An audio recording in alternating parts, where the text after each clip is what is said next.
Hey Mitchell, so thanks for joining us. Good day, thanks for having me. Cool, let's discuss a bit today crypto tax reports and then the factor of garbage in, garbage out. Data is of course a crucial thing with us, and we all know cost basis is king and data affects that. So let's today discuss 5 factors that affect your data even before you take the data into reconciliation software. So with the first one being data that we receive from centralized exchanges. So any nuances with that? A ton. One would think there's not many nuances because, centralized exchanges, no DeFi. How difficult could it be? You just plug in your API. Just plug it in. It's going to be perfect. Your balances are going to be sorted. All the transactions are going to be there. Yeah. The difficulty with it is each exchange reports differently. Every exchange has its own set of developers and programmers, their own set of standards. Nothing's really standardized. Yeah, there's no government standardization. Exactly. So what are those APIs actually reporting? What are they meant to be reporting? So what we see is there's actually major shortcomings in what data is provided by these APIs, how far back the APIs can actually go, how much data can be requested. And also there's some variance between like your exported data, for instance, your CSVs, your Excel documents or something, compared to the data that can be pulled and retrieved.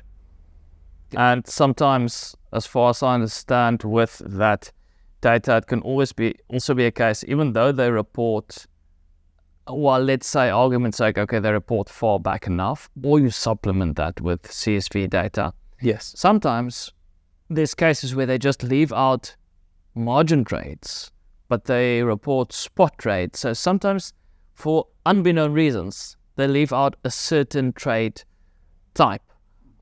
How do you counter that? Or Well, a good example of that would be Binance, for instance. It tends to leave out dust conversions. So on Binance, there's this function where all your scraps of trade, basically all these little leftover pieces of assets, convert it for BNB. You can convert it for BNB. So that's kind of how they drive their value into their token, right? Their native token. Those can be missing, right? And then you end up with these BNB balances that are actually not matching your API. It's reporting incorrectly. Oftentimes those can be found from other exports. So potentially there's specific exports you need from the exchange to get that specific data. Another thing is conversions, like simple swaps or simple conversions on Binance where, yeah, and this is just Binance. And then, of course, there's cases sometimes where you use reconciliation software. They have to think about their developers, so they use a unified API. So in other words, they use an API which queries certain data sources. Maybe other crypto tax software use the same unified API or a different one. Point here being is the fact that you have the API keys, you can use different methods to query the same account, because we have to remember the reconciliation software has its interpretation of the data that's being piped to it. So sometimes you actually have to query multiple sources to get an idea of what is the complete and the correct data. But I think it's quite clear there can be a lot of issues. Yeah. So that's centralized exchanges. Just centralized exchanges, yes. Now, other blockchain sources like directly querying a blockchain for a certain set of data, nuances with that? There are a ton. There's seriously a ton. If you have supported blockchains or widely supported blockchains, maybe like some of your main EVM stuff, sometimes your balances are perfect. Other times they can be a little bit wrong. But in general, those tend to be okay. But that's not what most people are dealing with. It's your nuanced chains, your new things. Let's say you wanted to try out Near, you wanted to try out Aurora, you wanted to try out Base Chain, which is Coinbase's new EVM chain, right? You want to try out all these new technologies, but you also need to give developers enough time to support those things. And they have thousands of projects to try and support. Yeah. They have to prioritize based on what's next, what's popular at the moment. And oftentimes the stuff you're doing or the stuff that the average trader is doing It's just isn't not supported. So now you have to basically write your own scripts, etc., to query that data directly from scanners or from other data sources to get a complete set. Exactly, and it's not just an analytical understanding that one needs. Sometimes it's actually the ability to pull from APIs or to program or to scrape or to... There are numerous ways to actually acquire these data. There might be other endpoints or, just in general, the data may not be super accessible, especially in its early stages. And again, all of this needs to happen before you take the data into whatever reconciliation software you're using to generate the report. So this is still all before you've started, actually. Yeah, and I mean, these softwares, they make it seem so easy. Oh, just add wallet, just add this, just add this. They don't tell you anything about the intricacies of actually putting the data in. Why and would it's they? as we've said, garbage in, garbage out. If you have bad data when you start, you're going to end up with an incorrect report. Yeah. And there's no amount of recon that you can do. Yeah, and no matter how good the recon software's algorithm is, if you put in garbage, you're going to get garbage. That then brings us to the next point. So when we know about the data source, we get sometimes centralized exchange bad data, or we get some direct blockchain bad data. But what about missing data? So I guess two categories here: exposure to dead exchanges, which are all the more frequent. Yes. Or then you become our client, you started in 2013 with your trading. Of course, you're going to forget about a few MetaMask wallets that you've opened up for this or this or that. So, well, I mean, I was involved in my own processes, for instance, like wallets I was missing. I started off, I was estimating, I have like 10 exchanges. I have like 5 decentralized wallets. By the time I put everything together, I was at 65 wallets. Yeah. I'm like, where did I create all these things? Yeah, because the thing is, this is not like opening a bank account. It's 2 seconds. Yeah. 10 seconds to open a new wallet. Yeah, it's quickly. Oh, okay. I don't even need to KYC here. I'm just trading this. I KYC'd on that exchange. I'm just moving my crypto here. They have a token I want. Yeah. So at the end of the day, you're going to end up with 15, 20 exchanges. It's normal in the crypto journey. So the problem of missing data sources, whichever the reason might be, how do you go about solving that? So that's a bit of a tricky one. I mean, firstly, you need to be able to identify that they are missing. So that takes a wide knowledge base of actually picking these things up. I mean, if you have funds moving from a base layer chain, like a layer 1 chain, to a layer 2 chain, you got to be able to notice that. It's a proper data analysis just to get there. It's huge. I mean, initially, you obviously pull in everything that the client has provided with you. You try and fill in as many gaps as you can. And then it's kind of a keen eye has to kind of look over the stuff. And I mean, with experience, you pick it up. Exactly. I mean, and over the data process and the recon process, these get picked up, these missing wallets, these missing data sources. Yeah, and of course, why it is so crucial to have all the sources is with crypto tax reporting, cost basis is king. Is king. It's absolutely king. It drives tax efficiency, it drives accuracy. So even with the first one we mentioned, which was centralized exchanges and the way they report data, typically the end effect of that is issues with cost basis. Yes.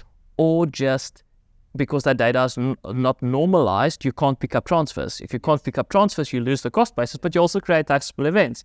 Same with the missing blockchain sources. And then with totally missing sources, you're going to be transferring from your Coinbase to FTX. That whole trail is lost. Yes. So if you can't at least trace the entries and the exits, which are of course labeled on databases like Chainalysis, if you can't trace that, you already have such a big gap. So reverse engineering then from when you actually see the problems once you're on the software becomes very difficult. Yes. But if you give due attention before you take it in, so that you don't make take your life garbage much easier. in, Much you easier. don't get garbage out. So, well, like another thing that we've encountered a lot is people wanting to keep cold storage separate. Wanting to keep it to themselves. I mean, that's They're actually huge. That's creating missing taxable data. events. They're and creating they're creating tax. taxable events. Yeah, they're creating taxable events. I mean, your cost basis can't carry through an entity we don't know. Yeah, because you funded that cold storage from somewhere. Exactly. So if you had some sort of acquisition cost that was being transferred to that cold storage, and suddenly we see this Bitcoin arrive back in your exchange, we don't know where it came from, or we know it's from some random other wallet that was actually your cold storage. It's a problem. I mean, we can't carry that. So what you're basically saying is sometimes due to misconceptions in terms of, I don't want to say hiding, but hiding crypto, you're actually creating garbage in. Okay, so we've got these three things now. Issues with centralized exchange data, issues with Unsupported chains. yeah, issues with blockchain data, and then missing data sources. But let's say we have the data now. Then you have to be able to report market prices correctly.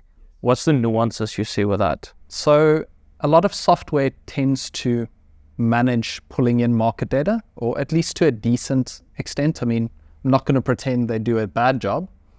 The problem is there are tokens and there are projects that aren't supported. I mean, maybe they're too new, maybe they are niche, maybe they report on specific decentralized exchanges, or maybe they're not reporting on these mainstream programs like a CoinGecko or CoinMarketCap or whatever, where price data is aggregated or it's pulled in. Maybe that market data is just missing. And in those specific cases, we need to get that data from somewhere.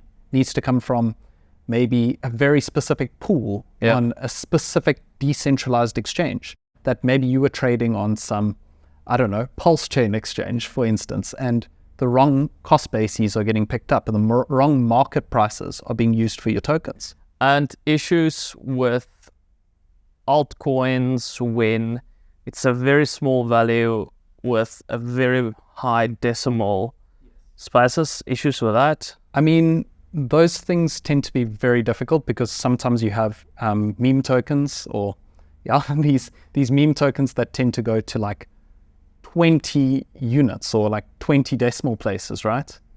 A lot of software just bombs out and it just doesn't want to handle it. Yeah, it's just for some reason it's capped at 16. So now you can't support the tokens you're buying. And let's say you had tons of Shiba Inu or you had tons of Doge or whatever it was, and you can't even pull in your tokens because the software doesn't support that denomination. It's too large.